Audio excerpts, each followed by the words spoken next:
So I've come for a bit of a walk around the farm up the road, which is where we manage the Tor River Dairy, and we've got the Belt Galloways, and it's sort of home to Rowden Wildlife Project. I've come to show you a bit of a sort of rewilding area. It's a really wet patch, a field corner, about half an acre, and we've through Countryside Stewardship fenced this off so that livestock can't get into it. We planted a few trees, but not very much, and we're sort of allowing scrub to take on. So there's quite a few brambles and a few dog roses coming up in here, but there's a lot of interesting flowers, which I would thought what I'll do is I'll flip the video around in a minute, and we'll go and have a look at some of the wildflowers in here as well. So just sort of to give you a bit of a sense of the area, so it's, like I say, about half an acre. As you can see, there's patches of brambles in amongst it. It sort of goes up to where you can just see the quad bike parked up there on the hill, and you know, there's these thorny scrubby areas. It's mostly bramble at the moment, but you can see that within that we've got quite a few orchids coming up. There's a meadow brown you can just see there moving in the video. These, correct me if I'm wrong, but these are southern marsh orchids. There's actually quite a few, and there's even some, you know, in the brambles there as well, but they're popping up all over the place in this area. These are marsh thistles. They can grow, you know, 6 foot tall. They're not a real problem. It's not like creeping thistle or spear thistles in the way, you know, they don't spread quite the same.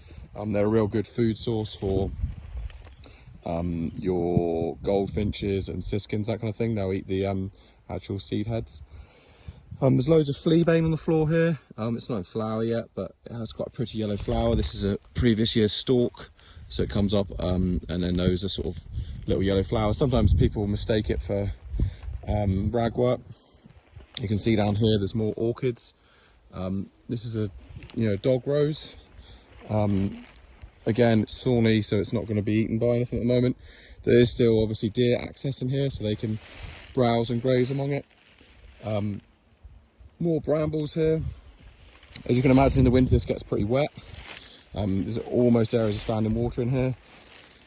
This is sorrel growing up high, common sorrel. There's bird's foot trefoil in there as well. And there's, you know, various patches of wildflowers in here, which, was this being grazed, you wouldn't get. You know, long-term ideas for this are to allow the scrub to sort of proliferate a little bit, and then we'll put the stock in likely at sensitive times of the year. So probably in this particular section we'll put the animals in, you know, September time when the wildflowers are flowered, but just to create a bit of grazing pressure. We'll just fast forward a bit up to here because there's a nice little patch of orchids up here as well. These ones actually weren't here last year, so this is just sort of showing that if you allow it that bit of time to heal, that they do come along. So you can probably see here, this is a carpet of bird's foot trefoil, which is probably the most numerous wildflower we've got on the farm. Seems to really like this habitat. But here we go. So, you know, this is what the orchids look like up close. And there's a little gathering of them here. So yeah, just to sort of let you see some of the other bits of the farm, see, you know, what wilderness is coming. And this is in the edges of a productive farm. So, you know, just the other side of that fence there is where we'll take a late cut of silage for feeding to probably the dry cows. The other side of this hedge, which has grown out quite a bit, is where the dairy cows are grazing, you know, 10 days ago at most. So this is all within a functioning farm, and we are still producing food, as well as, you know, wild spaces and so on as well, and trying to connect up some of the habitats and give space to ones that have been lost. Catch you on the next one. Thanks.